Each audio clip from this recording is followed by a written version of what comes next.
अलंकृतार्थे उष्णीशं च समर्पयामि।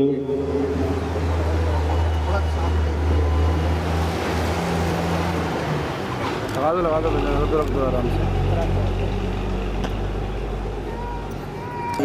गोविंद राधे गोविंद राधे श्री गोविंद राधे। भगवान कृष्ण लाल की श्रीमद् भागवत महापुराण की शंकर भगवान की जगदम्बा माता की विष्णु कुल देवता की नमः पार्वती पतये हर हर महादेव। ये भगवान के भजन में लगी हुई है। जिसके पास राम नाम का धन है वही सबसे बड़ा धनवान है।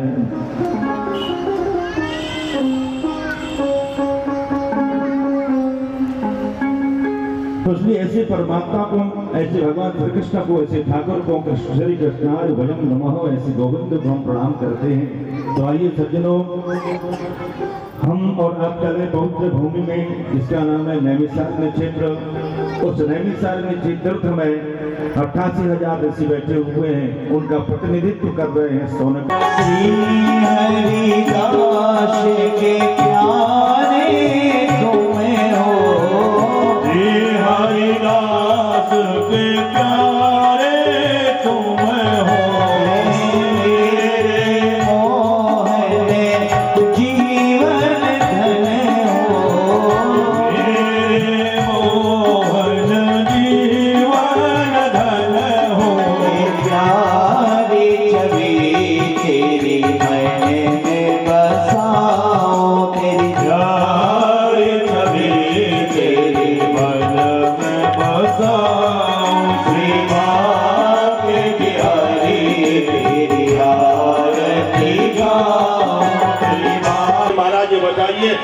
देवकी के जहाँ 8वां आने वाला, ये कैसा होगा।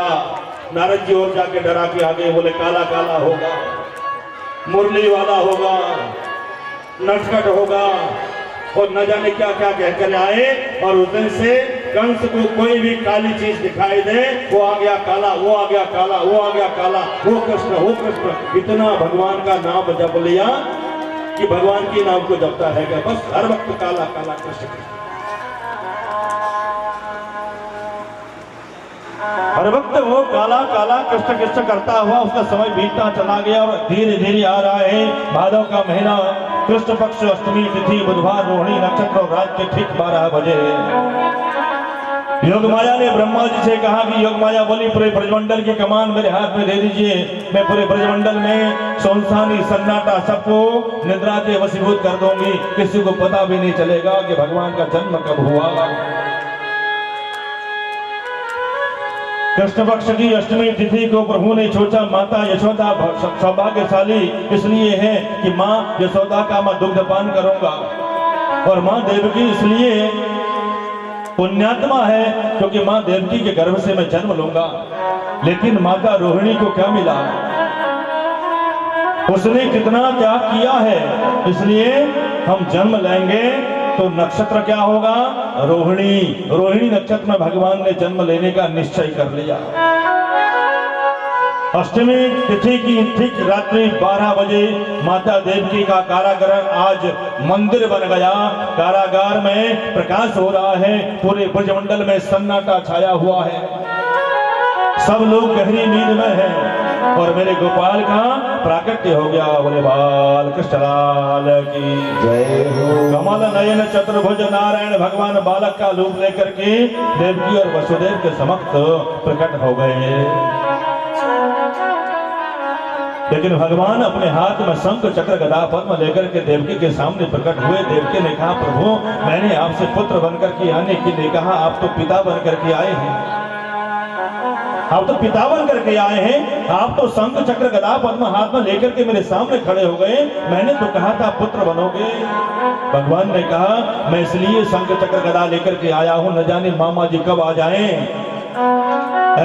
मामा जी न जाने कब आ जाएं, उनसे युद्ध करना न पड़े इसलिए लेकर के आया। देखो अगर मैं बच्चा बन जाऊंगा, आप कहती हो बालक बनो, अगर मैं बालक बनूंगा तो मेरी सुरक्षा आपको करनी पड़ेगी, मैं आपकी सुरक्षा नहीं करूंगा।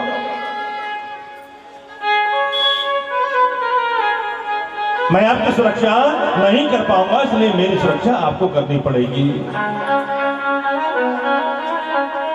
देवकी और वसुदेव ने कहा मैं हम आपकी सुरक्षा कैसे करें, हम तो कारागार में बंद हैं, बंदी हैं, कारागार में इस कारागार में बंद हैं, हम कैसे आपकी सुरक्षा करेंगे बताइए। भगवान ने कहा देखो जब जीव मेरा आश्रय लेता है तो सारे बंधनों से मुक्त हो जाता है। मेरा आश्रय लेते ही, मैं आपके गोद में आते ही आपके बंधन मुक्त हो जाएंगे और आप रातों रात मुझे गोकुल में नंद बाबा के वहां पहुंचा कर आएंगे। और इसी समय नंद बाबा की पत्नी माँ यशोदा ने एक सुंदर कन्या को जन्म दिया है, वो कन्या को योग माया को लेकर के आप वापस से घर आएंगे और मेरी सुरक्षा भी हो जाएगी और मैं आपका बालक बन भी जाऊंगा। भगवान ने ऐसी युक्ति बताई और भगवान ने छोटा सा रूप लिया तो नन्हे से बालक बने। माँ देवकी ने भगवान को अपने गोद में लिया, गोद में जैसे ही भगवान को लिया उसके हाथ की बेड़ियां निकल गई, हथकड़ियां खुल गई और उसे दूध पान कराने लगी। देवकी ने मात्र 1 घंटा भगवान को अपने पास में रखा होगा और वसुदेव जी से कहने लगी जल्दी जल्दी कुछ ऐसी व्यवस्था करो, उनको रखो और जाओ, लेकर के जाओ, न जाने भैया कंस कब उठ जाएंगे और कब आ जाएंगे, बड़ा डर लगता है। इसे गोकुल पहुंचा दो। वसुदेव जी ने एक टोकरी की व्यवस्था करी और टोकरी में सुंदर वस्त्र बिछाया और भगवान को उठा करके जैसी टोकरी में रखा, जैसे ही मेरे गोविंद को वसुदेव ने अपने हाथ में लिया उनकी बेड़ियां भी, उनकी हथकड़ियां भी खुल गई। तो परमात्मा की शरण में जब हम जाते हैं तो हमारे सारे बंधन हमसे मुक्त हो जाते हैं और माया की शरण में आते हैं तो बंधनों में बंध जाते हैं। मेरे गोविंद का आश्रय लिया, सारे बंधन खुल गए। 7 ड्योढ़ियों में 7 द्वारों के अंदर कारागार में बंद हैं और जैसे ही उन्होंने उनको उठाया कंधे में अपने सिर में रखा टोकरी को और धीरे धीरे आगे बढ़ने लगे तो एक एक द्वार खुलने लगा।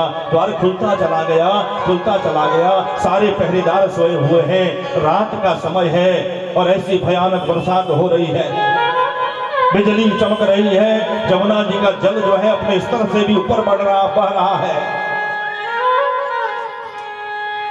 वसुदेव जी सर में रख करके उन्हें जमुना जी में जैसी पार करने लगे तो जमुना जी नदी इतनी उफान में आ गई, इतनी बढ़ गई, इतनी ज्यादा उछल गई और वसुदेव जी के दाढ़ी नाक मुख तक जल भर गया। भगवान ने कहा, अरे जमुना, क्या तुम इतना बढ़ोगी, आप पिताजी को चलने भी नहीं दोगी? जमुना ने कहा, प्रभु मैं आपका दर्शन करना चाहती हूँ। भगवान ने कहा, दर्शन बाद में करना, अभी चरण स्पर्श कर लो। भगवान ने टोकरी से नीचे पैर लटका दिया। जमुना जी ने पैर को छुआ और जमुना जी शांत हो गई। वसुदेव जी को मार्ग मिल गया और धीरे धीरे वो नंद बाबा के द्वार में पहुंचे और जा करके द्वार खोला। यशोदा सोई है, बगल में एक छोटी सी नन्ही सी कन्या माया वहां पर लेटी हुई है। कन्हैया को वहां लिटाया और माया रूपी उस कन्या को उठा करके लेकर के आए। यशोदा को पता भी नहीं चला कि रात में कि बच्चों की अदला बदली हो गई। वसुदेव जी ने क्या किया, उस कन्या को लेकर के आए और आकर के सीधे कारागार में पहुंच गए। कारागार में जाकर के जैसे ही अंदर जाने लगे, क्योंकि माया को साथ में लेकर के आए थे, वो द्वार एक एक करके बंद होने लगे। एक बंद हुआ, दो बंद हुआ, 7 द्वार बंद हो गए। जैसे ही अंदर पहुंचे, माया को उस टोकरी को लेकर के कारागार में पहुंचे तो हथकड़ियां लग गई, पैर में पेड़ियां बंध गई और फिर वो बंधन में और माया रूपी वो भगवती, वो कन्या जोर जोर से चिल्लाने लगी, जोर जोर से रोने लगी, जोर जोर से रोने लगी। और कंस के सैनिकों की नींद खुल गई, तुरंत दौड़ करके गए, अरे महाराज 8वां हो गया, अरे महाराज 8वां हो गया, 8वां हो गया। और कंस महाराज तुरंत दौड़ करके आए कारागार में, कहाँ है, लाओ 8वां, अभी मारता हूं इसे। और जैसे ही देवकी ने कहा, अरे भैया ये 8वां कोई पुत्र नहीं है, ये तो कन्या है, इसे तो छोड़ दो। कंस ने कहा, उस छैया, उस मायावी का कोई भरोसा नहीं, लाओ इसे भी मैं मौत के घाट उतारूंगा। जैसे ही वो भगवती रूपा, माया रूपा उस कन्या को पकड़ करके, उसके पैर को पकड़ करके पटकना चाह रहा था, हाथ जरा सा ढीला हुआ, वो कन्या आसमान में उड़ करके अष्टदश भुजा रूप लेकर के विंध्यवासिनी बन गई। विंध्यवासिनी मैया की जय हो। तो माया विंध्यवासिनी बन गई और आकाश में जाकर के कहने लगी, अरे कंस, मेरे जैसे निरपराध कई बालकों को तूने मार दिया, तुम्हारा शत्रु, तुम्हें मारने वाला वो कृष्ण ब्रजमंडल में अवतार ले चुका है, उसने तो जन्म ले लिया है। कंस ने कहा, माता बताओ कहाँ है, कौन से गांव में है? माँ ने कहा, ये नहीं बताऊंगी, लेकिन ब्रजमंडल में उसने जन्म ले लिया है, अब तेरी खैर नहीं है। कंस को ये बता करके माँ भगवती अंतर्ध्यान हो गई और जाकर के विंध्यवासिनी विंध्याचल में जाकर के शक्तिपीठ में जाकर के निवास करने लगी। और आइए चलिए अब गोकुल की ओर। गोकुल में आज प्रातः काल देखो, एक चीज और बता दें, जब भाभी के घर में कुछ खुशखबरी आनी होती है तो नंदे 2-4 महीने पहले से आ जाती है भाभी की सेवा करने के लिए। एक तो यशोदा माँ की एक वृद्धावस्था में बहुत लंबी उम्र के बाद जाकर के संतान प्राप्त हो रही है, खुशखबरी आने वाली है। नंद बाबा की 2 बहनें, एक नंदा एक सुनंदा, दोनों जो है 4 महीने पहले ही भाभी की सेवा में लग गई। लाला हो जाएगा तो हीरे का हार जरूर मिलेगा। 9 लाख का हार है माँ यशोदा के गले में, बोले ये हार तो हमें ही मिलेगा। ये हार लेने के लिए 4 महीना पहले से माँ यशोदा की सेवा में लगी हुई है। और आज प्रातः काल बहुत देर हो गई, यशोदा के कमरे का दरवाजा नहीं खुला था। नंदा सुनंदा ने सोचा क्या बात है, भाभी रोज जल्दी उठ जाती थी, आज इतनी देर क्यों कर रही है। धीरे से द्वार खोला और अंदर गई, जाकर क्या देखती है, बगल में एक बच्चा सोया हुआ है। अब तो खुशी के मारे लड्डू फूट रहे हैं सब, लेकिन वो झीनी झीनी पतली पतली चादर उसको ढका रखी है। अब समझ में नहीं आया कि लाला है कि लाली है। अब लाला होगा तो हीरे का हार मिलेगा, लाली होगा तो नहीं मिलेगा। अब धीरे से उन्हें चदरिया को हटाने का प्रयास किया, जैसे ही थोड़ा सा हटाया मुंह उधर कर लिया, फिर देखा, फिर हटाया, फिर देखा, और एक बार में जरा सा जोर से हटाया, देखा कि लाला है, तो तुरंत दौड़ करके गई, कांसे की थाली लाई, उसे बजाते हुए, अरे नंद बाबा लाला भयो है, नंद बाबा लाला भयो है, लाला भयो है, लाला भयो है। दौड़ करके बाहर आई, सारे ब्रजवासी एकत्रित हो गए, अरे नंद की लाला भयो, नंद की आनंद भयो। नंद बाबा को पता लगा, ग्वाल वालों ने कहा, अरे बाबा तुम्हारे घर में तो लाला भया है। नंद बाबा गए जमुना जी में 108 डुबकी लगाई, सब बढ़िया पीली पगड़ी बांधी, पीला कुर्ता पहना, टीका चंदन लगाया, और घर में गले में सुंदर हार पहना, और जैसे ही घर पहुंचे नंदा सुनंदा ने बधाई दी तो मोतियों का हार अपने गले से निकाल करके अपनी बहन को दे दिया। माँ यशोदा ने दौलत का हार दे दिया, और नंदा सुनंदा बड़ी प्रसन्न हो गई, और बड़े सुंदर ढंग से सारे ब्रज में ये समाचार फैल गया। सारे ब्रजवासी अपने अपने घरों से निकल करके गोपिया ग्वाल गोप सब नंद बाबा की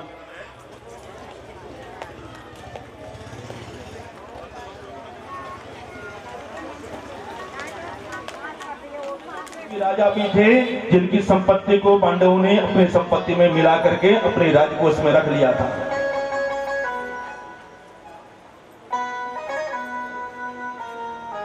अपने राजकोष में रख लिया था, उसी में से वो मुकुट था, वो किसी अत्याचारी राजा का मुकुट था, उसे आज परीक्षित ने अपने सर में पहन लिया। उस बेईमानी के धन का मुकुट था, इसलिए कलयुग ने उसमें जाकर के अपना निवास बना लिया। अब ये बात यहाँ पर समाप्त हुई, और राजा जो है उस कलयुग को स्थान दे करके वहां से आगे बढ़ा और वन में कहीं दूर चला गया। उसे प्यास लग गई, उसे भूख लग गई। एक समीक ऋषि का आश्रम था, और समीक ऋषि के आश्रम में जाकर के उसने बाहर से आवाज लगाई कि अरे कोई है, मुझे जल पिलाओ, मैं राजा परीक्षित हूँ। समीक ऋषि आश्रम में बैठे हुए ध्यान में मग्न थे, परमात्मा का चिंतन कर रहे थे। उन्होंने सुना नहीं, तो राजा को क्रोध आ गया। उसने अपने धनुष के उस बाण से मरे हुए सर्प को उठाया और ऋषि के गले में डाल दिया। समीक ऋषि को बिल्कुल भी भान नहीं हुआ कि मेरे गले में किसी ने मरा हुआ सर्प डाल दिया, और राजा वहां से क्रोध करता हुआ अपने राज्य की ओर आ गया। उस ऋषि कुमारों ने देख लिया कि हमारे गुरुदेव के गले में मरा हुआ सर्प राजा ने डाल दिया है, तो उन्होंने तुरंत जाकर के श्रृंगी ऋषि को, उनके जो पुत्र थे श्रृंगी समीक के, उनको जाके कह दिया तुम्हारे पिता के गले में राजा ने मरा हुआ सर्प डाल दिया। तो श्रृंगी ऋषि को इतना क्रोध आया, इतना क्रोध आया, और तुरंत उसने हाथ में जल लिया और जाके श्राप दे दिया, बोला राजा तुमने मेरे पिता के गले में मरा हुआ सर्प डाला, तो आज से ठीक 7वें दिन वो तक्षक नामक सर्प के द्वारा डसे जाने से तुम्हारी मृत्यु हो जाएगी, जाओ मैं तुम्हें श्राप देता हूं। श्रृंगी ऋषि ने श्राप दिया और दौड़ करके घर आया। घर आकर के अपने पिताजी के गले में मरा हुआ सर्प देखा, तो तुरंत उसने उस सर्प को बाहर निकाला और जोर जोर से रोने लगा। पिताजी ने अपनी गोद में बिठाया, बेटा क्या बात है, क्यों रो रहे हो? श्रृंगी ऋषि ने कहा, पिताजी आपके गले में राजा परीक्षित ने मरा हुआ सर्प डाल दिया था, और मैंने उसे 7 दिन में मरने का श्राप दे दिया है, बस मुझे ये दुख है आपके गले में मरा हुआ सर्प डाल दिया। जब इतना कहा, ऋषि समीक जो थे बड़े व्यथित हो गए, और उन्होंने बालक को जमीन में उतारा और समझाने लगे, अरे बेटा वो राजा ऐसा नहीं था, वो राजा दुराचारी नहीं है, वो राजा कोई गलत कार्य वाला नहीं है, वो राजा धर्मात्मा है, शायद उसके कुछ न कुछ गलत हुआ उसके साथ में जो उसने ऐसा किया, वो ऐसा नहीं कर सकता। समीक ऋषि ने अपने पुत्र को समझाया, बेटा वो राजा गलत नहीं है, उसने जानबूझ करके मेरे गले में मरा सर्प नहीं डाला होगा।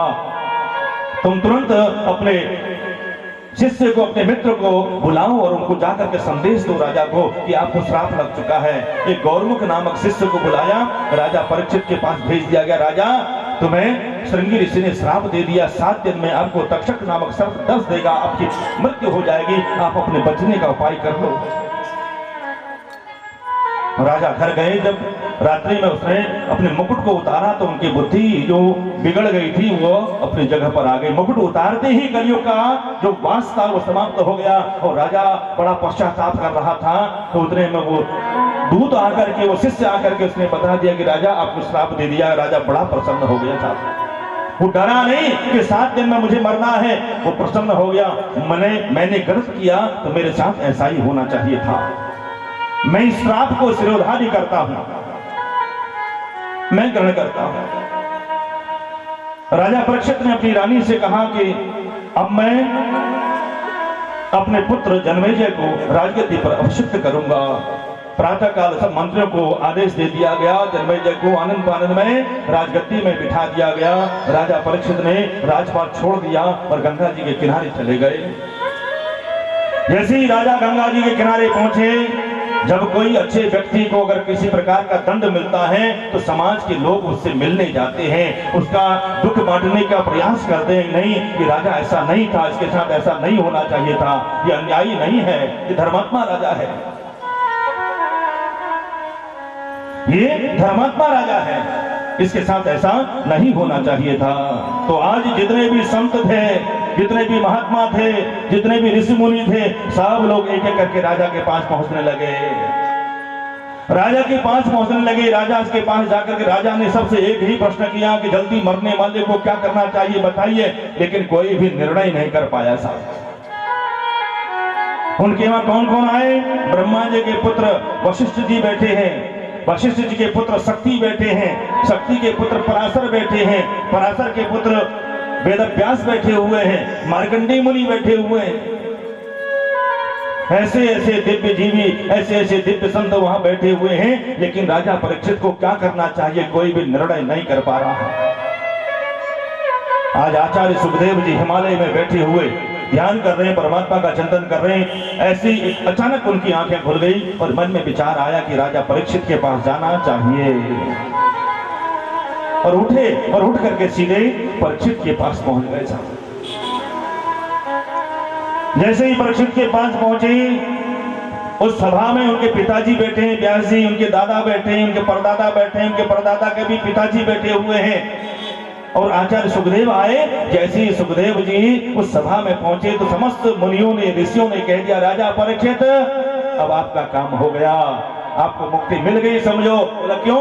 क्योंकि आचार्य सुखदेव आ गए। बोले सुखदेव भगवान की, आचार्य सुखदेव आ गए, आपका मोक्ष हो गया। तत्रा भवत भगवान व्यास पुत्रो यत्रच्छया गामटमनो नपेक्षः अलक्षलिंगो निजलाभ तुष्टो वतस्य बालेरवधूत वेशः। ऐसा अवधूत वेश बना करके एकमात्र 4 अंगुल की लंगोट पहने हुए, हाथ में कमंडल दंड लिए हुए राजा परीक्षित के दरबार में, राजा परीक्षित की सभा में पहुंच गए आचार्य सुखदेव। मात्र 16 वर्ष की अवस्था, और जैसे ही राजा परीक्षित के दरबार में पहुंचे, सभा में पहुंचे, उन्होंने तुरंत उठ करके उनका स्वागत करने लगे, उनकी पूजा करने लगे, अर्घ्य पाद्य देने लगे, आरती करने लगे। तो ऋषि मुनियों ने कह दिया, ज्यादा आवा भवगत मत करो, ज्यादा स्वागत मत करो, ये ऐसे संत हैं कि अभी उठ करके चले जाएंगे, फिर देखते रह जाओगे। तुरंत इनको आसन दो, बिठाओ, अपना प्रश्न पूछो। संत का क्षण और अन्न का कण कभी बर्बाद नहीं करना चाहिए। ये ऐसे संत नहीं है चलते फिरते कि बैठेंगे 2-4 दिन आपके वहां रह जाएंगे। आप तुरंत अपने काम की बात करिए। तो जैसे उनको आसन दिया, बिठाया और सीधी सीधी बात कर दी राजा परीक्षित ने, महाराज ये बताइए कि जल्दी मरने वाले को क्या करना चाहिए?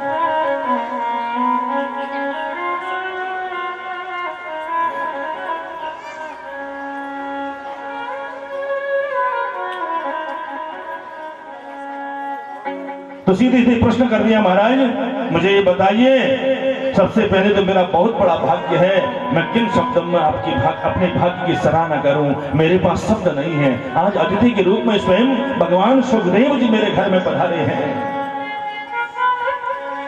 आप जैसे संत महात्मा का, आप जैसे महापुरुष को तो नाम स्मरण करने मात्र से सारे अमंगल दूर हो जाते हैं, मंगल ही मंगल हो जाता है। और आपका दर्शन मुझे प्राप्त हो गया, सौभाग्य है। प्रभु बस मुझे एक बात बताइए कि जल्दी मरने वाले को क्या करना चाहिए? जल्दी मरने वाले को क्या करना चाहिए? तस्मात् भारत सर्वात्मा भगवानेश्वरो हरि श्रोतव्यः कीर्तितव्यश्च स्मर्तव्यश्चेच्छता भवन्। हे प्रभु, मुझे बताइए क्या करना चाहिए? आचार्य सुखदेव कहते हैं जल्दी मरने वाले को एक ही उपाय करना चाहिए। राजा परीक्षित श्वास श्वास पर कृष्ण भजी वृथा श्वास जन खोय ना जाने या श्वास की आवन हो या न हो। प्रत्येक श्वास में जो हम श्वास ले रहे हैं, जो श्वास छोड़ रहे हैं, भगवान का भजन करो, कृष्ण का भजन करो। न जाने ये श्वास जो अंदर गया है बाहर वापस आएगा कि नहीं आएगा, इसका भरोसा नहीं है।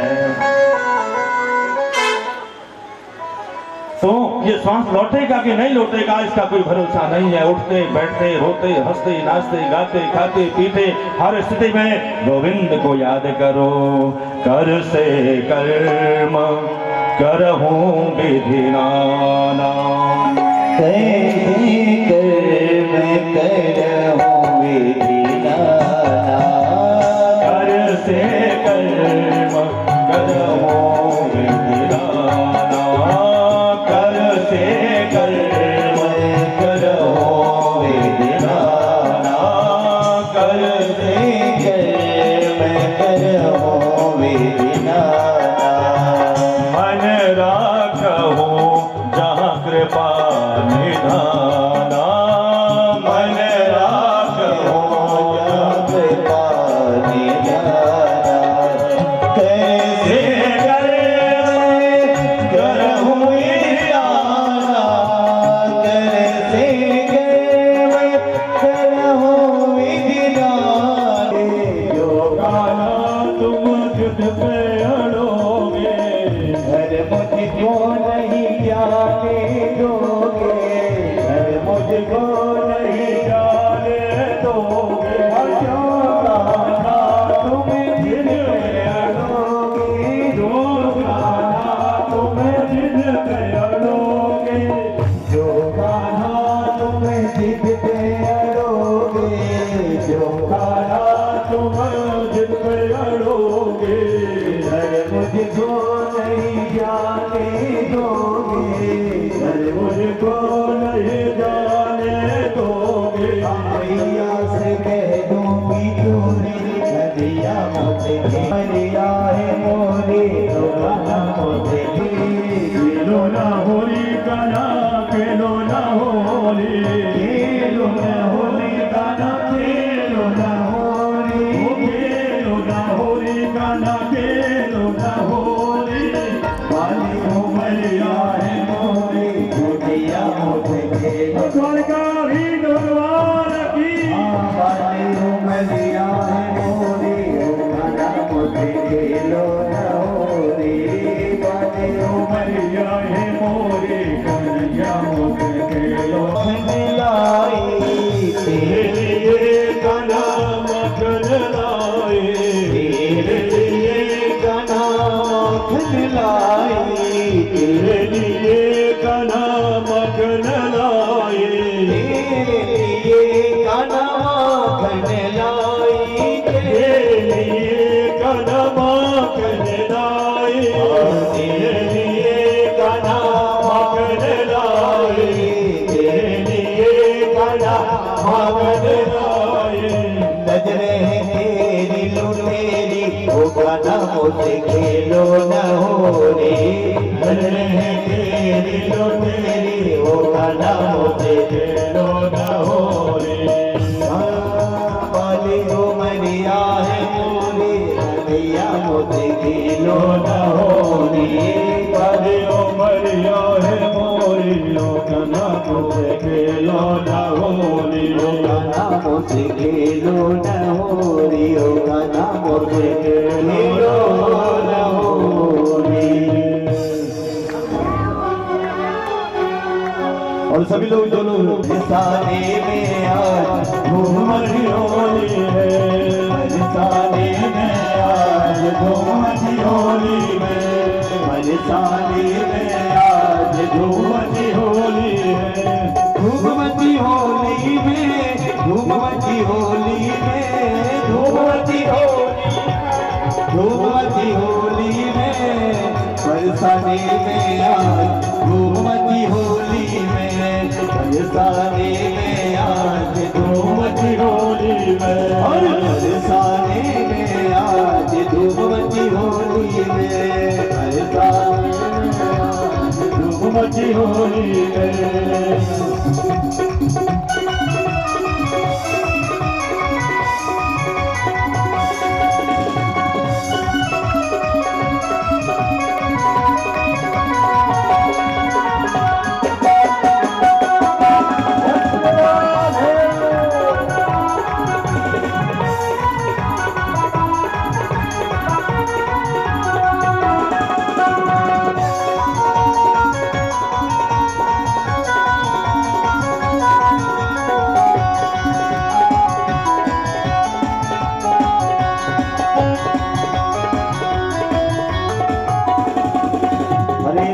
रंगीलो फागुन आयो, रंग रंगीलो फागुन आयो, रंग रंगीलो फागुन आयो, रंग रंगीलो फागुन आयो, ब्रजवासिन को मन हर्षायो, ब्रजवासिन को मन हर्षायो, ब्रजवासिन को मन हर्षायो, ब्रजवासिन को मन हर्षायो, हल्लो चौड़ में कन्हैया आयो, हल्लो चौड़ में कन्हैया आयो, हल्लो चौड़ में कन्हैया आयो, हल्लो चौड़ में कन्हैया आयो, नाच दे देता कि धूम मची होली में, नाच दे देता कि धूम मची होली में, धूम मची होली में, धूम मची होली में, धूम मची होली में, धूम मची होली में, बरसाने में आज धूम मची होली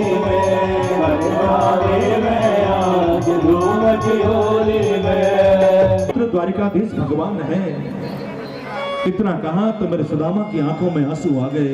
अरे देवी, वो मेरा मित्र नहीं, वो मेरा लंगोटिया यार है। साथ में पढ़े हैं, साथ में खेले हैं, साथ में भोजन किया है। अरे वो हमारा लंगोटिया यार, हम दोनों संग में रहते थे। आज वो अपनी द्वारिका का राजा है और मैं अपनी कुटिया का राजा हूँ। राजा भी दोनों हैं, मैं भी राजा हूँ, वो भी राजा है। देखो कितना संतोषी है। किसी का मित्र अगर बड़े पद में चला जाए या बड़े बहुत करोड़पति अरबपति बन जाए तो वो व्यक्ति उसके पास चला जाए, इनको मेरी मदद कर दे। लेकिन आज तक सुदामा ने कभी मदद के लिए भगवान से नहीं कहा कि मेरी मदद कर दे कन्हैया। मित्र है, मानते। सुदामा की पत्नी ने कहा, मैं तुमसे निवेदन करती हूँ स्वामी जी, आप जो है एक बार भगवान कृष्ण से मिलने जरूर जाइए। अगर आप एक बार भगवान के पास मिलने जाएंगे तो परमात्मा तो मैं बहुत कुछ दे देगा, हमको बहुत कुछ देगा। सुदामा को एकदम से क्रोध आ गया। बोला, अगर तुम कुछ मांगने के लिए मुझे भगवान के पास भेजना चाहती है तो बिल्कुल नहीं जाऊंगा। अगर कन्हैया के पास तो कुछ मांगने के लिए याचक बना के मुझे भेजना चाहती है तो एक डेला नहीं मांगूंगा और न जाऊंगा कभी। मुझे जब मिलना होता है तो मैं अपनी आंखें बंद करता हूँ, कन्हैया का चिंतन करता हूँ तो मेरे दर्शन हो जाता है और मुझे क्या चाहिए बता। देवी ने सोचा ऐसी ध्यान करके भगवान का दर्शन करते रहेंगे तो हो गया काम। जब तक ये अपने शरीर से भगवान के दर्शन करने नहीं जाएंगे, भगवान को कैसे पता लगेगा कि हमारी गरीबी कितनी, हमारे अंदर गरीबी कितनी है हमारे पास। सुशीला ने कहा, स्वामी आप नाराज हो गए, आप क्रोध मत करिए, बस मैं तो ये कहना चाहती हूँ। देखो शास्त्र कहता है कि आप कितना जब तप करो, कितना धर्म करो, उसका फल पत्नी को बहुत कम मिलता है। जब तक आप शरीर से कहीं तीर्थ करने नहीं जाओ, शरीर से भगवान के दर्शन करने अगर तुम जाते हो तो उसका आधा फल पत्नी को मिलता है। इसलिए मैं चाहती हूँ कि आप सशरीर भगवान से मिलने के लिए जाइए।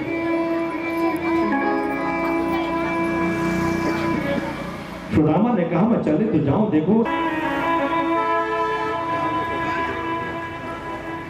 शास्त्र कहते हैं भगवान को जाना होता है। जैसे ही भगवान ने पहली जोड़ी पार करी, उनके मंत्री, महामंत्री, संतरी सब दौड़ पड़े। बोले, अरे आज भगवान कहाँ जा रहे हैं? किसे? अरे प्रकार से गले लगे जैसे कि प्रभु सुदामा का दशा करुणा तेरे की करुणा निधि रोए करुणा करके करुणा निधि रोए करुणा करके करुणा निधि रोए। और ब्राह्मणों के प्रसाद से मुझे कमला ने लक्ष्मी ने मेरा वर्ण किया है और ब्राह्मणों के प्रसाद से ही मैं अजित हूँ, मुझे कोई जीत नहीं सकता है और ब्राह्मणों के प्रसाद से ही मेरा नाम राम है। मुझे करने दीजिए, ये तो मेरा कर्तव्य है। भगवान श्री कृष्ण चरणों को धोने लगे और चरण धोने के बाद उन्होंने उस जल को अपने मंत्री संतरी को दिया और जाकर के कहा पूरे महल में छिड़कवाओ। ब्राह्मण के चरणों के जल को, धुले हुए उस जल को पूरे महल में छिड़कवा दिया। रुक्मणी जी पंखा जल रही है, सारी रानियां चारों ओर से खड़ी, मैं रुक्मणी हूँ।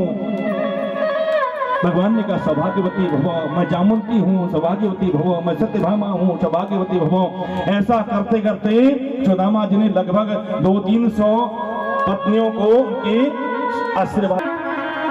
सुदामा जी ने कहा लाला एक बात, पंचम वेद निराला नव ज्योति जलाने वाला हरि नाम यही हरि ध्यान यही हरि नाम यही हरि ध्यान यही जग के मंगल की आरती पापियों को पाप से है तारती भागवत भगवान की है आरती पापियों को पाप से है तारती। चारों ओर दिए रखने हैं, हवन कुंड की और चारों ओर दिए रखने हैं। ये बेल वृक्ष है, बेल वृक्ष के चारों ओर दिए।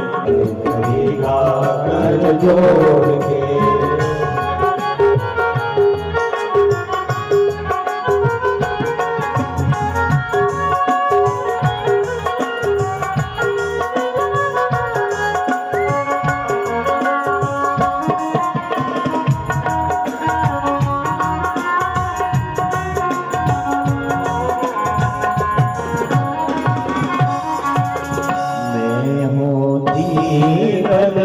दुखिया भारी मैं हूँ दीन दुखिया भारी आया हूँ प्रभु शरण तुम्हारी आया हूँ प्रभु शरण तुम्हारी रखियो लाज हमारे।